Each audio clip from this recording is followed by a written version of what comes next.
अस्सलाम वालेकुम। हमारे आज के टॉपिक का नाम है 1.2 N encounter of a special kind. क्योंकि ये एक बहुत बड़ा सबक है इसलिए हम इसको पार्ट्स में डिवाइड करेंगे। दूसरी बात यह है कि क्योंकि वीडियो बड़ा हो सकता है इसलिए आप चाहे तो बाद में इसको डाउनलोड करने के बाद इसकी स्पीड बढ़ाकर इसको तेज़ी से देख सकते हैं।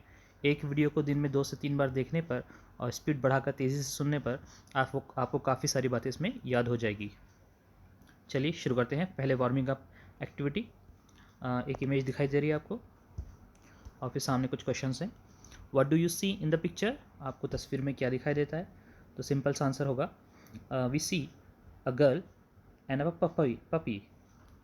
फिर सवाल है what do you think the girl is trying to do? Why? लड़की क्या करने की कोशिश कर रही है और क्यों? The girl is trying to save the puppy due to flood. सवाल है if you were in the place of that girl what would you do? अगर आप उस लड़की की जगह होते तो आप क्या करते? तो हमारा आंसर होना चाहिए कि if I were in the place of that girl I would have done the same. अगर मैं उस लड़की की जगह होता तो मैं भी सेम वही काम करता, यानी मैं उसे बचाता। आई would have save the puppy. Do you think she will become successful in her mission? क्या वो अपने मिशन में, अपने काम में कामयाब होगी? तो हमारा जवाब पॉजिटिव होना चाहिए कि yes definitely she will become successful in her mission. नीचे की तरफ आते हैं। सबसे पहले यहाँ पर कुछ इमेजेस आपको दिखाई देगी और इन इमेजेस से रिलेटेड यहाँ पर आपको इनको जोड़ियों को मैच करना है। जैसे पहला है अवर लग्जरियस बंगलो, तो डेफिनेटली इसका आंसर होना चाहिए मेरे हिसाब से सी। फिर उसके बाद है माय फेवरेट पास टाइम, मेरा मशगला खाली वक्त में, तो ये ए से रिलेट करता है, किताबें पढ़ना वगैरह। फिर तीसरा है व्हाट अ कमोशन, कमोशन के माने होते हैं शोर हंगामा, तो डेफिनेटली ये डी से मैच होना चाहिए। और आखिरी है engrossed in my book, engrossed के माने होते हैं मुनहमिक हो जाना, खो जाना। मैं आपको लिख के दिखा देता हूँ।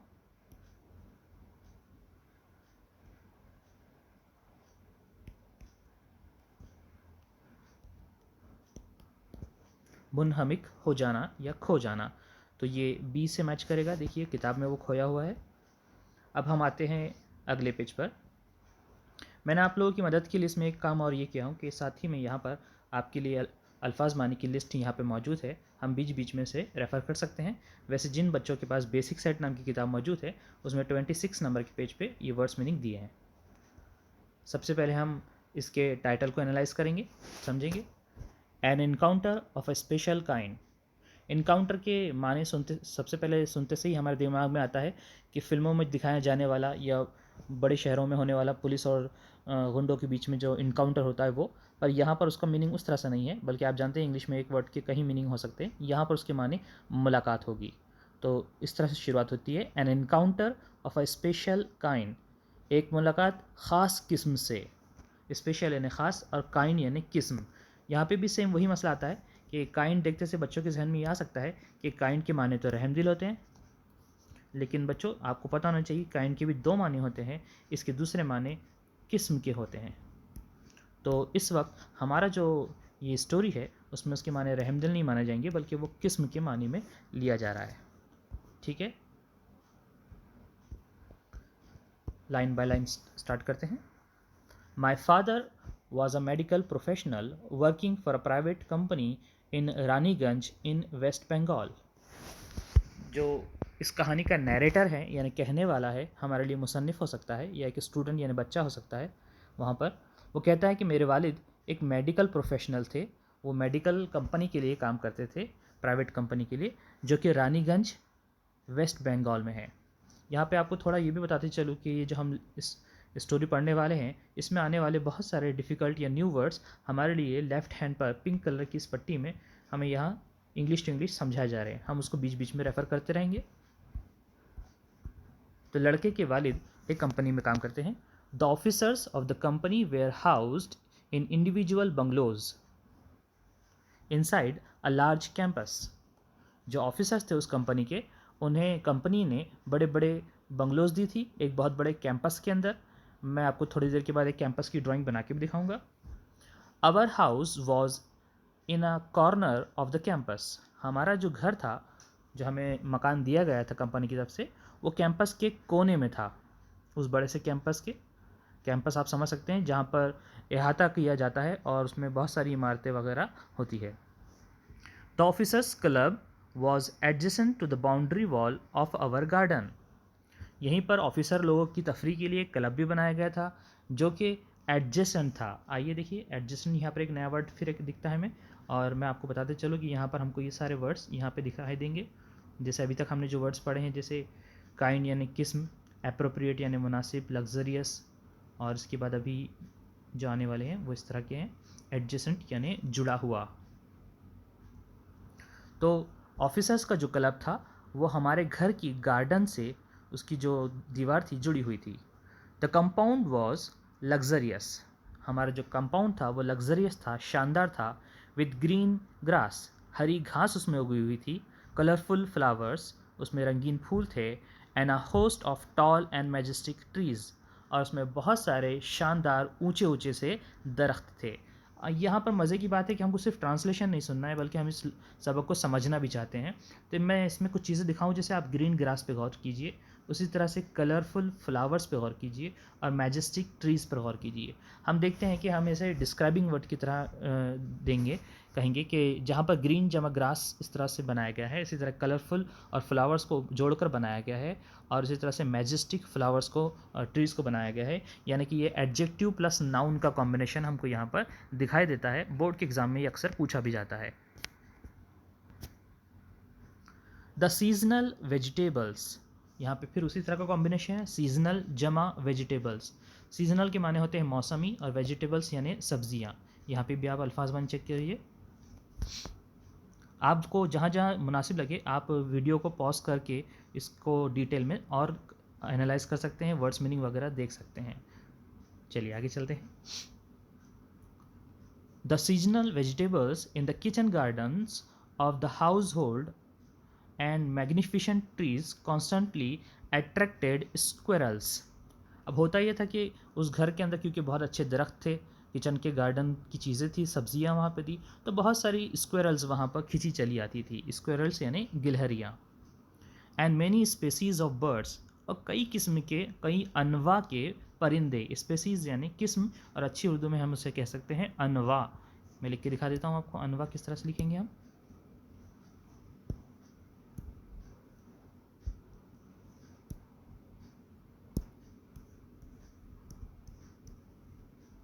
ठीक है, नौ की जमा अनवा होता है उर्दू में। A group of langurs had even made their den in an ashvattha tree nearby. साथ ही साथ वहाँ पे बंदरों ने भी अपना एक झुंड बना रखा था, और वो झुंड अस्वथा के दरख्त पर रहता था। अस्वथा के दरख्त को, ये क्योंकि हिंदी का वर्ड यूज़ किया जा रहा है, हम इसे आम ज़बान में पीपल का दरख्त कह सकते हैं। और मैंने बच्चों के लिए इसकी कुछ इमेज आपके लिए डाउनलोड करके रखी है, आप देख सकते हैं बच्चों, ये अस्वथा का दरख्त है। साथ ही साथ इसका एक पत्ता भी मैं आपको दिखाना चाहता हूँ, इस तरह का पत्ता इसका होता है।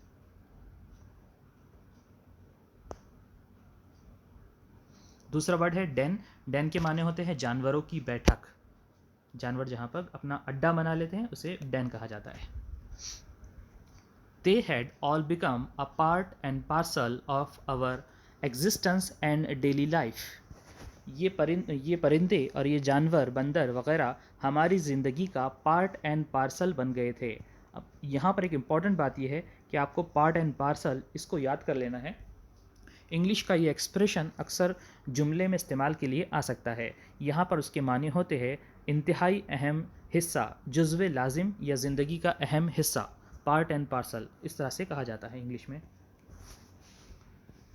एंड डेली लाइफ, ये हमारी ज़िंदगी का हिस्सा बन चुके थे गिलहरियाँ और बंदर। Paragraph number 2। A small incident on Saturday afternoon left a profound effect on me. शनिचर की एक दोपहर थी, एक ऐसा वाक़या हुआ जिसका बहुत गहरा असर मेरी ज़िंदगी पर हुआ। यहाँ पर आ रहा है प्रोफाउंड इफ़ेक्ट यानी गहरा असर। And unfolded before my eyes a whole new dimension to the wonders of God's creation. और कुछ चीज़ें ऐसी हैं आँखों के सामने मेरे हुई कि जिससे मैं अल्लाह ताला की कुदरत और उसके करिश्मों का एकदम से हैरान होकर एक नया पहलू मेरे सामने आ गया। यहाँ पर हम 2-3 लफ्ज़ों पे गौर करेंगे। जैसे यहाँ पर एक दिया है अनफ़ोल्डेड। अनफ़ोल्डेड के माने होते हैं खुल जाना। ज़ाहिर-सी बात है फ़ोल्ड होना यानी बंद होता है, तो इसके अपोज़िट बन जाएगा अनफ़ोल्डेड यानी खुल जाना। एक दूसरा वर्ड यहाँ पर आया है न्यू डायमेंशन। यहाँ पर उसके माने होंगे नया पहलू, एक ऐसा पहलू जो हमारे आँखों के सामने होता है, एक होता है जो हमारे आँखों के सामने बाज़ दफ़ा मौजूद नहीं होता, अल्लाह ताला किसी मौके पे हमको वो आश्कार कर देते हैं। It was a few days into the puja vacations. बच्चा कहता है कि अभी पूजा की छुट्टियों में कुछ दिन बाकी थे। वेकेशन यानी छुट्टियाँ, और पूजा वेकेशन यानी पूजा की छुट्टियाँ। यहाँ पे पूजा वेकेशन की बात हो रही है और बंगाल का वाक़ये का ज़िक्र हो रहा है, तो हम समझ सकते हैं कि बंगाल का जो मशहूर त्यौहार है काली पूजा का, ये ग़ालिबन उसी के ताल्लुक़ से बात की जा रही है। Just like for any other child, जैसे दूसरे बच्चे होते हैं, the holidays provided an opportunity for me to become engrossed in various magazines and story books. जब छुट्टियां आती थी तो जाहिर सी बात है जैसे बच्चे एंग्रॉस हो जाते हैं यानी खो जाते हैं, मुनहमिक हो जाते हैं, ये वर्ड हमने पीछे भी पढ़े हैं। तो उसी तरह हमारा ये जो बच्चा है कहानी का स्टोरी टेलर हमारा, ये भी कहानी की किताबों में और मुख्तलिफ मैगजीन्स रिसाले पढ़ने में वो भी खो गया था। Story books published specially for children in the festive season. ख़ासतौर से ये कहानियाँ फेस्टिव सीज़न में यानी ऐसा वक्त, ऐसा मौसम जिसमें त्यौहार आते हैं, उन दिनों में ख़ास तौर से अखबारों में और इस तरह की चीज़ें किताबों में छपती थी, जिसे बच्चा पढ़कर अपने आप को लुत्फ़अंदोज़ कर रहा है। Paragraph change. After a hearty lunch, एक भारी भरकम खाना खाने के बाद। लंच के मुराद दोपहर का खाना, और हार्टी के माने होंगे, हार्ट यानी दिल होता है और हार्टी बनाकर यहाँ पे उसको एडजेक्टिव बनाया जा रहा है। और हार्टी लंच के माने होते हैं जब हम दिल से खाना खाते हैं, तबीयत से खाना खा लेते हैं, यानी कि खूब अच्छी तरह पेट भरकर शिकम सैर होकर खाना खाते हैं, उसे हार्टी लंच कहा गया है। My parents and my younger sisters lay down, मेरे वालिदैन और मेरी छोटी बहनें, यंगर सिस्टर्स यानी छोटी बहनें, ले डाउन लेटी हुई थी, फॉर एन आफ्टरनून नैप, दोपहर में जैसे अब छुट्टियों में आदत होती है लोगों की, अक्सर वो नैप करते हैं, सोते हैं। यहाँ पर ये जानना ज़रूरी है कि नैप में और स्लीप में डिफरेंस होता है। देखिए हम इसको समझाने की कोशिश करेंगे। अंग्रेज़ी का एक वर्ड होता है नैप, एक होता है स्लीप, और इससे रिलेटेड और भी कुछ वर्ड्स हो सकते हैं, जैसे डोज भी होता है इंग्लिश में एक वर्ड। तो इनके मानी में फ़र्क होता है। नैप के माने होते हैं जैसे कि हल्की सी नींद लेना, जिसमें बहुत ज़्यादा गहरी नींद नहीं सोते आप, बल्कि थोड़ी देर के लिए अपने आप को तरोताज़ा करके उठ जाते हैं। स्लीप यानी हमारी एक गहरी नींद होती है, रेगुलर नींद होती है। डोज भी इसी तरह की एक झपकी वाली नींद कहलाती है। इसके अलावा इंग्लिश में एक वर्ड स्लम्बर भी होता है। स्लम्बर के माने होते हैं बहुत ही गहरी नींद में सोना, जैसे कि हम हमारी आम ज़बान में बोलते हैं घोड़े बेचकर सोना, इस तरह से स्लम्बर भी कहा जाता है। कंटिन्यू करेंगे हम लोग। And I settle down with a story book, मैं कहानी की किताब लेकर सेटल डाउन हो गया, बैठ गया, लेट गया वगैरह। द क्वाइट आफ्टरनून, दोपहर सुकून वाली थी, presented the perfect backdrop for reading an adventure story. मैंने तय किया कि बड़ा सुकून वाला वक्त है, इत्मीनान से मैं एक अच्छी सी एडवेंचर वाली कहानी, मुहिम वाली कहानी जिसमें ख़तरा हो, बड़ी बहादुरी के कारनामे हो, इस तरह की कहानी मैं पढ़ता हूँ, मैंने पसंद किया। The silence was occasionally broken by the sound of family snoring. अब पूरे कमरे में खामोशी है, लेकिन मुसन्निफ़ हमें बताता है कि बीच बीच में स्नोरिंग की आवाज़ आ रही थी। स्नोरिंग के माने होते हैं खराटे लेना। तो फैमिली के लोग बीच बीच में खराटे लेते थे, और वो उसकी वजह से मेरा जो साइलेंस का माहौल था वो कभी कभी टूट भी जाता था। यहाँ पे ओकेजनली के माने कभी कभी होता है। देखिए यहाँ पर बहुत सारे वर्ड्स हमें बीच बीच में पढ़ने को मिलेंगे, आप इसको बीच बीच में रेफ़र करते जाइए। जैसे यहाँ पर आपको दिखाई देगा, हमने अभी थोड़ी देर पहले वैकेशन, अपॉर्चुनिटी, इसके अलावा फेस्टिव सीज़न और नैप छोटी नींद वगैरह पढ़े हैं, और इसी तरह से ओकेजनली यानी कभी कभी, मौका बमौका लफ्ज़ पढ़े हैं। अभी थोड़ी देर के बाद इंटरमिटेंट। कंटिन्यू करते हैं। The intermittent chirping of house sparrows, जो घरेलू चिड़िया होती है उसके बीच बीच में आवाज़ आ रही थी। The harsh cawing of a crow, the shrill call of a kite flying high above the ground, बीच बीच में कौवों के काय काय करने की आवाज़। कॉइंग के माने होते हैं काय काय करना। श्रिल कॉल तेज़ आवाज़, किस चीज़ की? काइट फ्लाइंग, पतंग के उड़ने की आवाज़ बीच बीच में आ रही थी। और इसी तरह से मिनट्स टिक्ड बाय, मिनट जो थे टिक टिक करके आगे बढ़ते गए, वक्त गुजरता गया। आई became deeply absorbed in the book, और मैं किताब में अच्छी तरह से पूरी तरह से एब्सॉर्ब्ड हो गया, खो गया, उसमें डूब गया, गर्क हो गया। यहाँ पर एक सवाल हमारे लिए B2 टाइप का क्वेश्चन क्रिएट हो सकता है कि वो कौन सी चीज़ें थी जिसकी वजह से मुसन्निफ़ का जो पढ़ने का माहौल था वो ब्रेक हो रहा था। तो वो चिड़ियों की आवाज़ें हो सकती है, पतंग की आवाज़ें, फैमिली का स्नोरिंग करना, ये साउंड्स। ये 2 मार्क का एक सवाल यहाँ पे क्रिएट किया जा सकता है, जिसको हम आइंदा इसमें देखेंगे, वीडियो में देखेंगे। Suddenly I heard a group of street dogs, मैंने सुना अचानक कि सड़क पर कुछ कुत्ते बार्किंग, भौंक रहे थे, फ्यूरियसली, बड़े गज़बनाक तरीके से, गुस्से में। इन द डिस्टेंस, कुछ फासले पर। I chose to ignore the commotion, मैंने तय किया कि चलिए इस शोर शराबे को इग्नोर करते हैं, नज़रअंदाज करते हैं। यहाँ पे 2 लफ्ज़ समझ लीजिए, इग्नोर यानी नज़रअंदाज करना, और कमोशन के माने होते हैं शोर शराबा। यहाँ पर पूरी कहानी में आप गौर कीजिए, एक बहुत ही इंपॉर्टेंट पहलू मैं ग्रामर का बताना चाहता हूँ कि कोई भी कहानी को जब हम पढ़ते हैं तो आप इस पर गौर करेंगे तो इसमें सिंपल पास्ट टेंस का बहुत ज़्यादा यूज़ होता है। एक्टिव के जुमले भी यूज़ होते हैं, बाज़ दफ़ा पैसिव टाइप के जुमले भी यूज़ होते हैं। मैं आपको यहीं पर अगर कुछ एग्जांपल बताना चाहूँ तो देखिए कहानी किस तरह से writers, I heard a group of street dogs, I chose to ignore, I became deeply absorbed, इस तरह के जुमलों को हम देखेंगे तो क्लियरली समझ जाते हैं कि यहाँ पे हेल्पिंग वर्ब दिखाई नहीं दे रहा है, यानी कि इसका मतलब है कि यहाँ पर सिंपल पास्ट टेंस का यानी वर्ब की दूसरी शक्ल का यूज़ किया जा रहा है, V2 का यूज़ किया जा रहा है कहानी लिखने के लिए। एक बहुत इंपॉर्टेंट मैंने आपको हिंट दिया हूँ, इसे आप याद रखिए। कंटिन्यू करेंगे। I chose to ignore the commotion thinking that the pack of dogs यानी कुत्तों का झुंड होता है। यहाँ पर ऐसा नहीं बोलेंगे कि इनको डॉग्स यानी कुत्तों को पैक कर दिया गया था, बल्कि यहाँ पर उसका मुराद होगा पैक ऑफ डॉग्स यानी कुत्तों का झुंड। इसी तरह से पैक ऑफ वुल्व्स भी कहा जाता है, भेड़ियों का झुंड, क्योंकि नस्ल के तौर पे दोनों एक ही नस्ल से होते हैं, एक ही नस्ल की तरह होते हैं। Might have cornered a hapless pig, क्योंकि उसे लगा कि पड़ोस में ही शायद हो सकता है कोई मजबूर पिग यानी सुअर होगा जिसके ऊपर ये कुत्ते हमला कर रहे हैं। आइए ज़रा बाजू में हम इस पिंक पट्टी को भी देखते हुए चलते हैं। देखिए यहाँ पे दिया गया है, जिससे हम शुरू से देख लेते हैं। एंग्रॉस्ड यानी ऑक्यूपाइड हो जाना किसी चीज़ में, अनफोल्डेड यानी रिवील यानी ज़ाहिर हो जाना, न्यू डायमेंशन न्यू फैक्टर के माने में आ रहा है, हार्टी यानी सफिशिएंट, इंटरमिटेंट यानी फ्रीक्वेंट, और इसी तरह से कमोशन यानी नॉइज़, और अभी एक जो वर्ड आया है हैपलेस यानी अनफॉर्चुनेट, बदकिस्मत, बेचारा।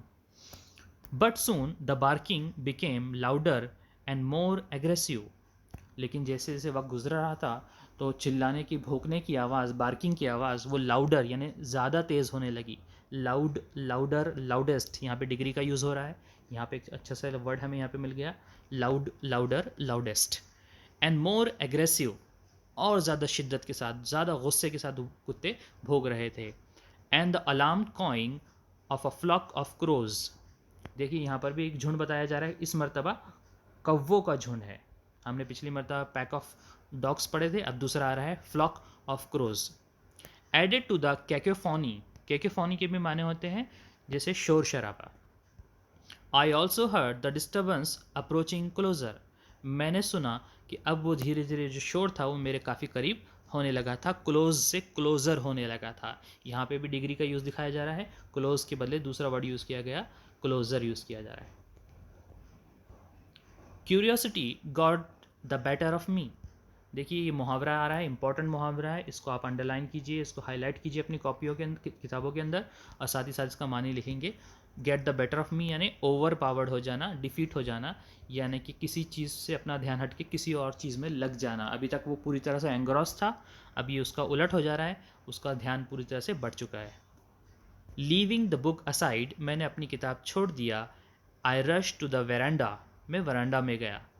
To see what was going on, कि क्या चल रहा है, क्या मामला है, जानने के लिए मैं वरांडा में गया। यहाँ पर आप इस वर्ड पर हम गौर करते हैं।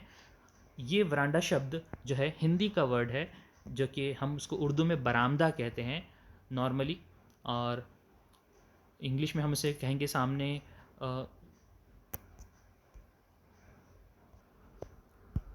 सॉरी पेज हट गया था, हम इसे इंग्लिश में फ्रंट यार्ड कह सकते हैं। To see what was going on, क्या चल रहा है ये मामला जानने के लिए मैं वरांडा में गया।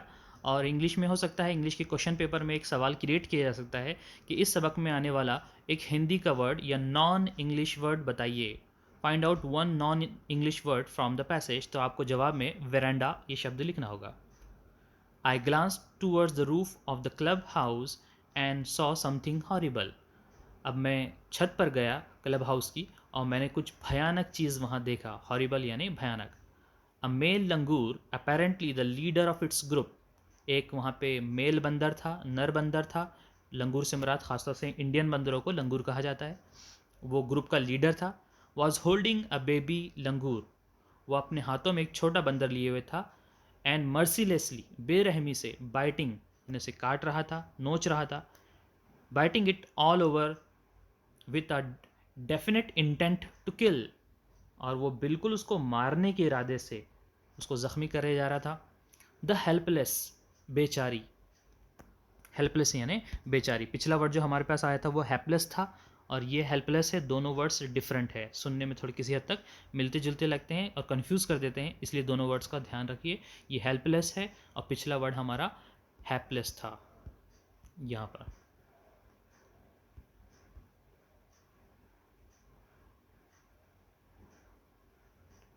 आइए कंटिन्यू करेंगे। The helpless mother of the baby and other lesser members of the Langur group were scattered. बेचारी माँ और उसके अलावा जो लेसर मेंबर थे यानी छोटे मोटे दूसरे मेंबर्स थे इस फैमिली के, वो स्कैटर थे, बिखरे हुए थे। स्कैटर के माने होते हैं बिखरे हुए। जैसे आप मोतियों के दानों को अपने हाथों में लीजिए और फिर से छोड़ दीजिए तो वो जिस तरह से बिखर जाते हैं उसे इंग्लिश में स्कैटर होना कहते हैं। On the roofs of the buildings near by, आसपास की छतों की पर, बिल्डिंगों पर जो बंदर थे वो देख रहे थे तमाशा। Watching the baby being killed, उस बंदर के बच्चे को मारा जा रहा था, सब तमाशा देख रहे थे। आई रिकॉल्ड, मुझे याद आया, रिकॉल करना यानी याद आना। द टेरिबल कस्टम, एक भयानक रिवाज मेरे जहन में याद आया। In the animal clan, clan यानी कबीला, ये वर्ड आजकल काफ़ी पॉपुलर रहा। एनिमल तो खैर जानते ही आप, एनिमल यानी जानवर, और क्लैन यानी कबीला। आजकल जो वीडियो गेम्स होते हैं उसके काफ़ी नाम क्लैन के नाम से होते हैं। एनिमल क्लैन, जानवरों के कबीलों में एक रिवाज, कस्टम यानी एक रिवाज होता है, जो according to which a dominant male usually does not allow another male baby और adult to survive within its group, के एक मेल बंदर दूसरे मेल बंदर को या अडल्ट को यानी नौजवान बालिग को सरवाइव होने नहीं देता, ज़िंदा रहने नहीं देता। किसी भी कबीले में एक मेल लंगूर की चलती है। यहाँ पर इस तरह का मामला मुसन्निफ़ को याद आया। अभी का हम वीडियो यहीं पर रोकते हैं, इंशाल्लाह फिर सेकंड पार्ट में आपसे बात होगी।